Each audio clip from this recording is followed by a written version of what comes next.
Today I'm reviewing this makeup kit for kids, and I really like the packaging. It's really pretty of a unicorn. I like how it has a handle so they can carry it around with ease. And then it comes with some gems, and like this is how it looks like itself when it's empty. It's hard, it's durable. It's like perfect for them to store their makeup. Open her up. It comes with gloss, some brushes, as you can see.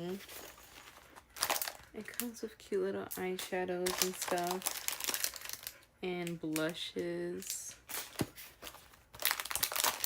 Also comes with a beauty blender, a nail buffer like to do your nails and stuff, and more different, I think it's eyeshadows or something, or lip glosses, and they have a ton of more different stuff here. And also here a compact to press your powder. And I think they have a mirror. This is a mirror. And it comes with a cute little hair accessory. And it also comes